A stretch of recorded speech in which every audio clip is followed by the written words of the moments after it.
¿Sí me escuchan bien? Sí, Bueno, que se alargó con lo de la anuncio ayer, se alargó las entrevistas de la mañana, pero ya estamos acá listos. Entonces, bueno, entonces hoy vamos a ver, creo que uno de los temas más interesantes eh, en toda la historia de los distintos modelos que nosotros estamos viendo de crecimiento económico.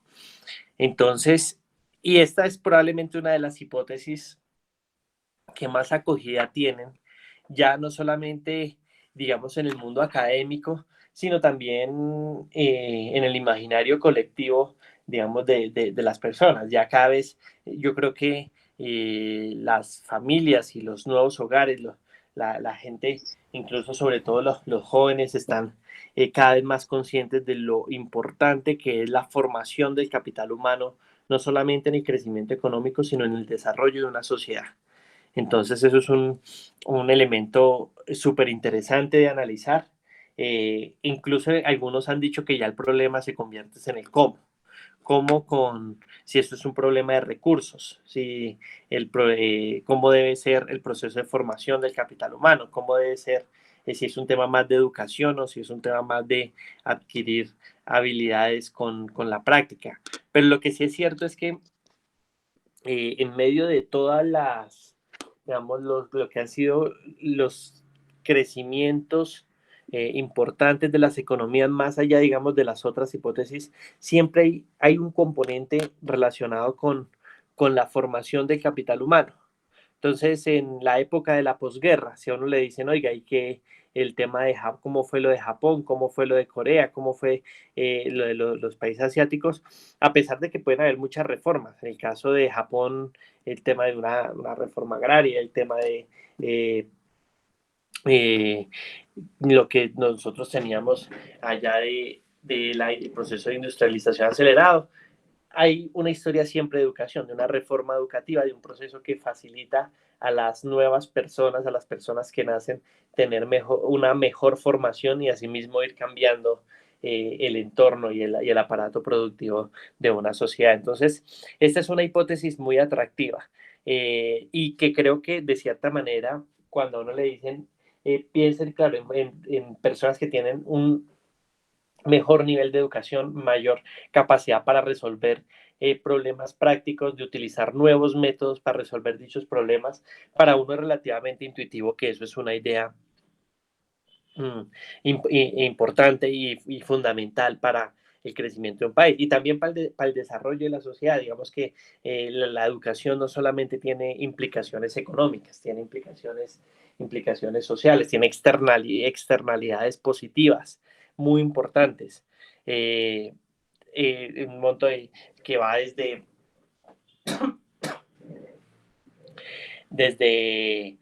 algunos dicen que el respeto a las normas, que la facilidad de llegar a acuerdos, aunque todo eso también, digamos, tiene algún tipo de debate, pero más allá, digamos, del punto, luego cuando ya entramos a la parte de la medición, cuando ya queremos evaluar las hipótesis, es donde se complica la cosa, donde queremos ver cuáles son esos elementos relacionados con la educación y con la formación del capital humano, que son aquellos elementos que nos permiten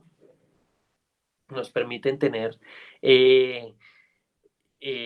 cuáles serían los que nos permiten tener un mayor crecimiento, es donde empiezan las dudas. Si son, por ejemplo, los años de educación. Entonces, si es la variable sola la que permite recoger ese elemento. Entonces uno diría, los años de educación tiene bastante sentido. A medida que las personas tengan más años de educación, pues van a tener un mayor capital humano. Pero ahí es donde empiezan a haber problemas, porque cuando hay diferencias importantes en los años de educación, parece que la variable es significativa. Digamos, unas militos años de educación versus otra sociedad donde ya ha tenido, digamos, todo el ciclo de educación completo, hay una diferencia probablemente notable. Sin embargo, cuando ya todos llegan a lo que llamaríamos como esa etapa de cobertura, empieza a ser más difícil la relación y más difícil encontrar aquellas variables que representen bien el capital humano. Y les doy un ejemplo, imaginaos el caso de un país emergente, de Colombia, versus Francia. Si ya uno lo mira a nivel de cobertura, o versus Alemania, si lo mira a nivel de cobertura, ambos tienen una cobertura notable en años de educación.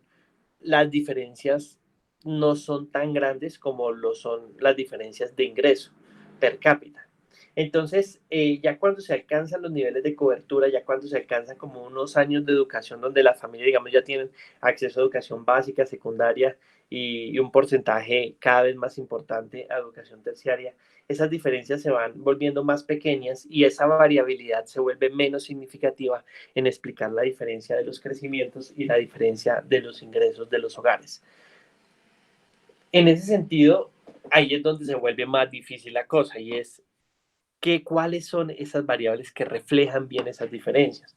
Uno dice, bueno, puede ser la calidad de la educación, qué tipo de educación justamente la que se recibe, qué es lo que aprenden durante los primeros años, que ese puede ser como un elemento central. Sin embargo, ya hacer mediciones de calidad es un poco más complejo porque existen pruebas estandarizadas que le sirve a uno para mirar algunos elementos de la educación, pero pues como toda prueba estandarizada, sin problemas en cuanto a su diseño y la forma para medir el rendimiento digamos, de la calidad de la educación. E incluso a veces se crean como unos incentivos que no sé si llamarlos perversos, pero incentivos como inadecuados, en donde se ajusta el esquema, digamos, de la educación justamente de acuerdo a cómo se mide el estándar. Y de esa manera hay muchos aspectos que el estándar no mide que son relevantes dentro del proceso de formación de la persona y que no son incorporados en la oferta educativa por cuenta del estándar. Y esa es una discusión súper interesante, no de la idea en general, sino de cómo se implementa. Por ejemplo, también el tipo de variables y el tipo de preconcepciones. Oiga, número de estudiantes por, por salón. Entonces uno dice, hoy entre menos pareciera que mejor. Pero hay otros modelos educativos, digamos el de Singapur, que es uno de los más importantes en el mundo, donde dicen, no, lo que importa es el profesor. ¿Verdad? Pueden haber muchas personas en el salón, lo importante es que el profesor sea bueno, que dicte los contenidos que son y que lo haga de una buena manera. Y ahí es donde empieza ese debate de qué cosas son las que pueden hacer mejor la educación. Otro elemento relevante es qué tipo de educación es la que contribuye a la generación de mayor crecimiento económico y cuál no. Eso es otra, y que esto no solamente tiene una dimensión económica este debate, sino tiene una dimensión como que social y filosófica de saber. Entonces, toda la educación debería ser para contribuir a que haya un mayor crecimiento y son esas dudas las que generan los incentivos. Si todo se debería dejar, por ejemplo, a incentivos de mercado, si no hay un problema de inconsistencia temporal en la que digamos, es difícil que una inversión de tan largo plazo que las familias de manera autónoma tengan digamos, la disponibilidad y la capacidad de invertir lo que debería ser en algo como educación. Entonces ahí viene todo lo de la intervención del Estado. Entonces este es como uno de los temas que yo creo que son más interesantes dentro de la teoría de crecimiento económico, pero el concepto de capital humano como tal sí es relativamente nuevo. Eso fue introducido, si no estoy mal, por la escuela de Chicago, que ya como que sintetizaban ese efecto, digamos, de la educación, de las capacidades del ser humano a través de otro tipo de capital. Es decir, es como capital humano, es algo que también se va acumulando, que tiene una naturaleza, aunque sea muy distinta al capital físico, una dinámica que en cierta medida se puede hacer comparable. Y nosotros hasta este momento, ¿qué es lo que hemos visto, digamos, de capital humano? Hemos visto una pequeña mención, por ejemplo, a través del modelo acá. En el modelo acá lo que decíamos es, vamos a tener rendimientos constantes porque estamos incorporando en el capital justamente el capital humano. Pero al meterlo dentro del modelo acá, lo que estamos diciendo es que fueran capitales de naturaleza similar, que su proceso de acumulación es parecido y que en el caso, por ejemplo, de la destrucción repentina del capital físico, uno puede sustituir capital humano por capital físico. Digamos que hay unos supuestos un poco fuertes de cómo se manejaría el modelo que tenemos un solo factor de producción.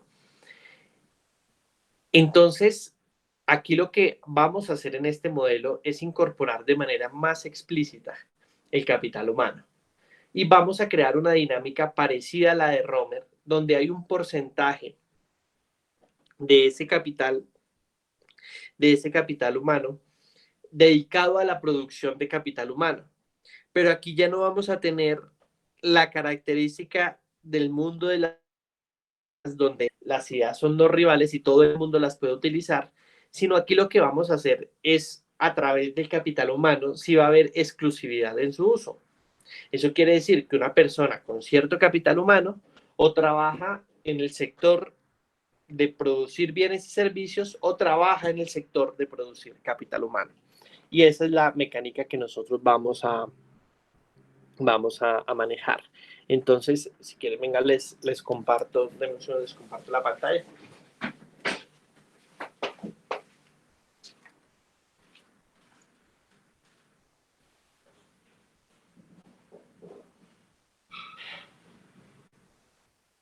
Profesor,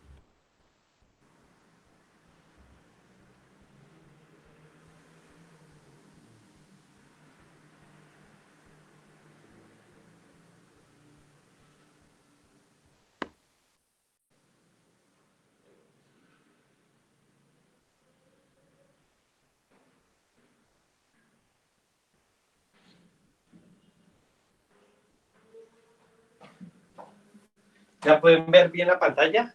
No me está dejando compartir. Espera a ver si lo intento por acá.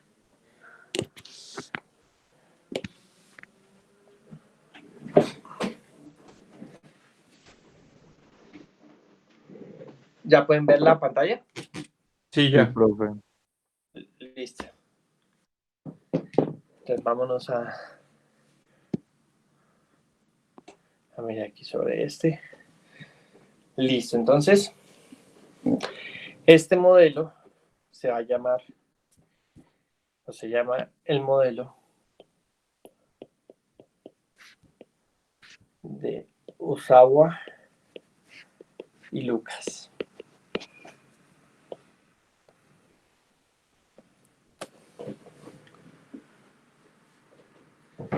Entonces, este modelo utiliza ese, y miren que les va a parecer relativamente fácil de entender este modelo en cuanto a la estructura, porque la mantiene muy similar a lo de los otros modelos que nosotros hemos visto.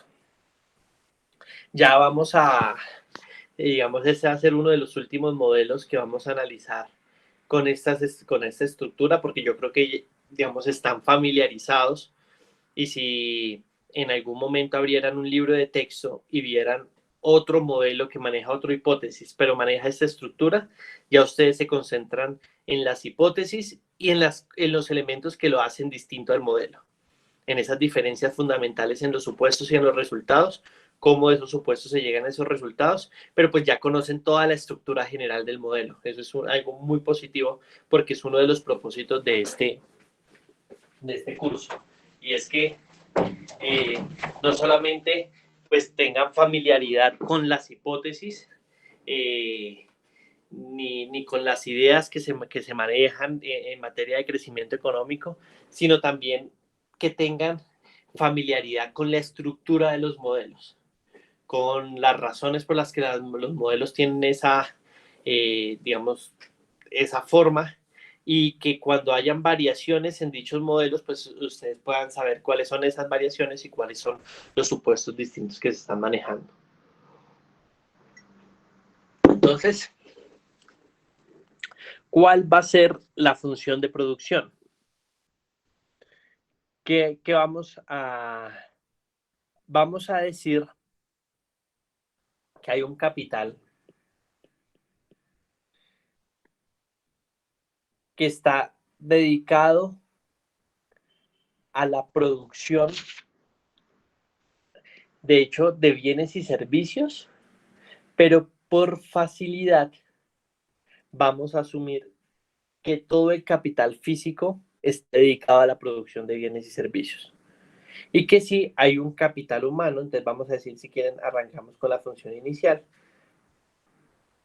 Entonces sería como de esta naturaleza.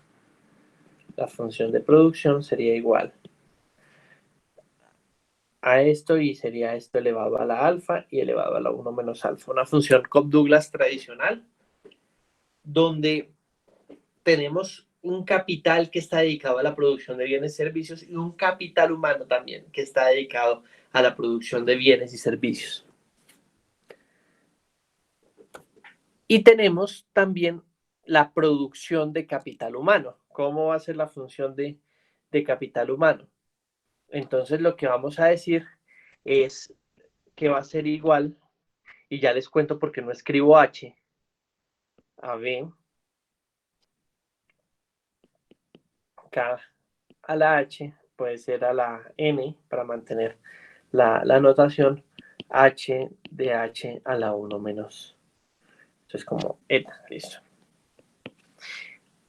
Pero esta parte no puede ser el capital humano, porque el capital humano es un stock, es cuál es ese nivel de agregado de capacidades que tiene la población para producir bienes y servicios. Entonces, al ser un stock,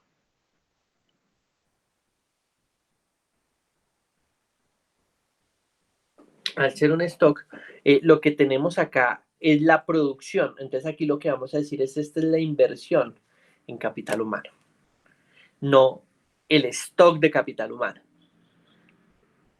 Y vamos a hacer, ya cuando veamos las variaciones, cómo varía el capital humano, ahí sí lo que hacemos es poner de esa manera el stock. Pero esto es la inversión en capital humano, no el nivel total de capital humano, lo que aduce. Ahora sí, por facilidad, vamos a asumir que este eta es igual a 0. O sea, una función donde el capital físico se dedica prácticamente a la producción de bienes y servicios y muy poco a la producción de capital humano. ¿Ese supuesto a ustedes les parece que qué tanto sentido tiene?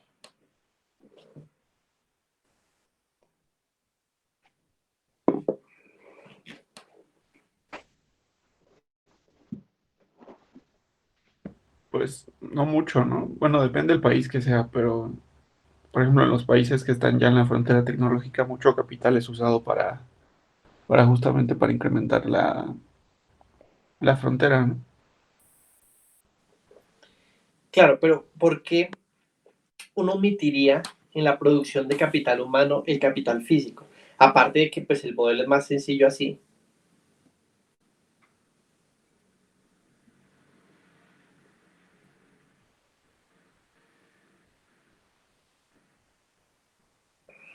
Es interesante, ¿no?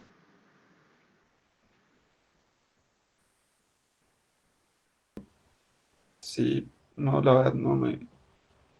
No, no, Entonces, la primera es, para los procesos de formación, ¿qué tanto capital se requiere?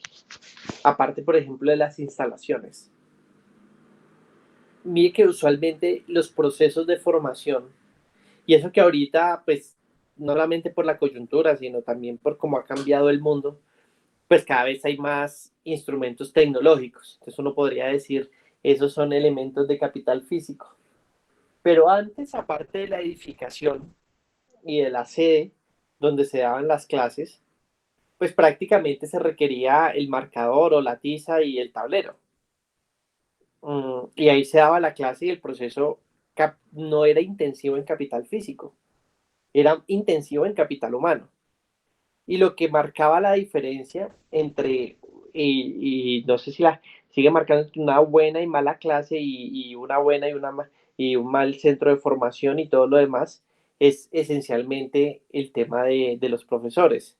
Entonces, que uno dice, oiga, no, esta universidad tiene mucha reputación porque tiene tantas profesores que se han ganado un premio Nobel y tiene estos profesores que han escrito tantos libros. Entonces, que ahí tiene una relación con la capacidad que tienen, digamos, con el capital humano acumulado y la posibilidad de transmitírselo a los alumnos. Entonces, miren que sí pareciera ser, y cuando se comparan, pues sí pareciera ser mucho más intensivo en capital humano que en capital físico. En capital físico no es que se requiera muchas máquinas, mucho proceso para el ejercicio de formación.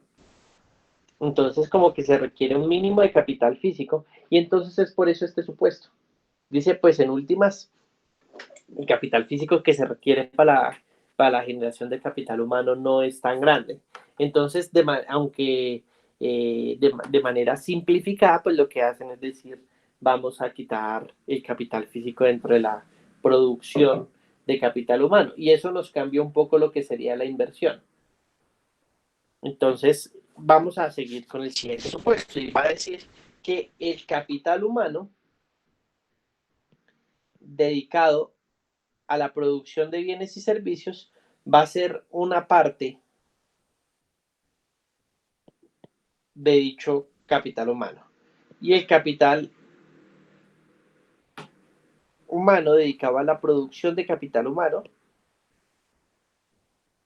va a ser la otra parte.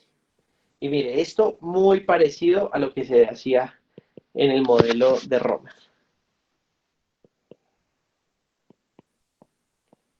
Partir el sector en dos, esto es un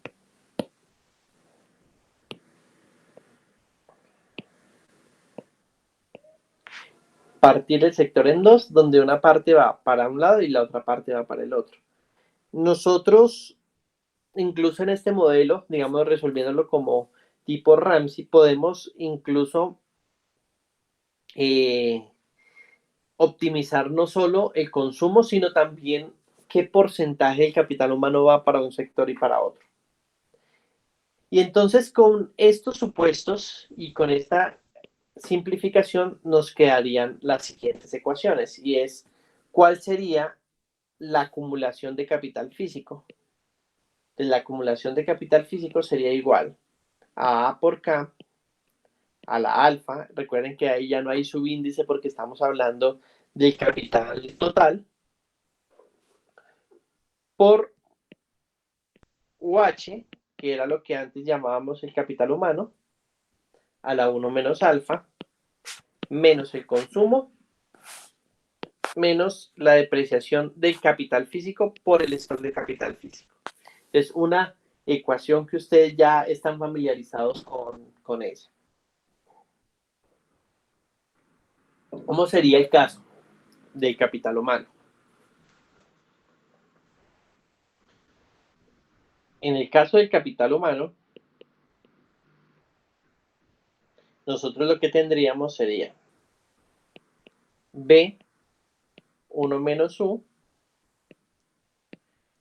Entonces, el B de esta B, mire que esta ya sería la variación neta. Aquí les hago un paréntesis. ¿Qué sería la variación neta del capital humano? Pues la creación menos la destrucción. ¿Y qué es la creación? Pues esto que está aquí arriba. Es la inversión en capital humano. Entonces aquí lo que hacemos es esta misma B y ya no ponemos capital físico porque decimos que esta eta es igual a cero. Y entonces lo que hacemos es reemplazar, ya no este capital humano dedicado al capital humano, lo reemplazamos por la expresión y lo elevamos a la 1 menos alfa, a la 1 menos eta, pero como eta es 0, entonces sería elevado a la 1, queda la variable lineal. Y le quitamos, si esto es la inversión, la creación de capital humano, pues le quitamos la depreciación, que sería menos delta H por H. Entonces, esta es la estructura general del modelo. ¿Hasta acá tienen alguna pregunta? Sí, profe, disculpa. Igual que en el modelo anterior, en el del desbordamiento del conocimiento, aquí también asumimos que el crecimiento de la población no afecta la depreciación porque es nulo o porque simplemente no la afecta. Eh, Aquí los tenemos a nivel de stock. Entonces, a nivel de stock, no hay problema en incorporar el crecimiento poblacional. Perdón, a nivel sí, o sea, porque aquí no tenemos nada en unidades per cápita. Cuando pasemos a unidades per cápita, la destrucción de capital, tanto físico como humano, sí debería incorporar el crecimiento poblacional. Ese es como el siguiente paso que vamos a hacer. Acá lo que usted dice es, claro, la población por sí sola, tener más gente por sí solo, no genera Producto Interno Bruto. Y ese es uno como de los puntos relevantes para saltarse el problema que hablábamos desde el modelo de solo. Nosotros decíamos, uno cómo va a remunerar otro factor, o qué es lo que uno debería hacer para poder como tener los rendimientos constantes del capital y todo lo demás, y que significa un aumento del PIB per cápita,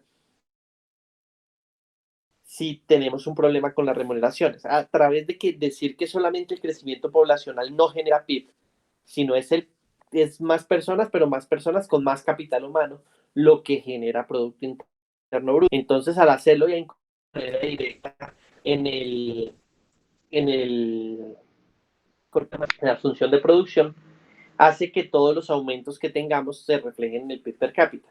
Dicho de otro modo, si nosotros quisiéramos hacer la función de PIB per cápita, pues sería A a la K a la alfa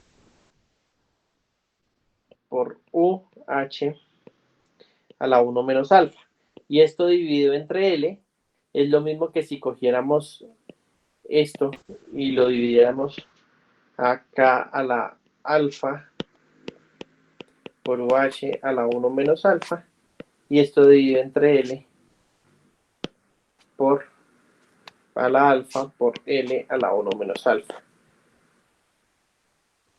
Y aquí lo que podemos hacer es dividir esta expresión, nos quedaría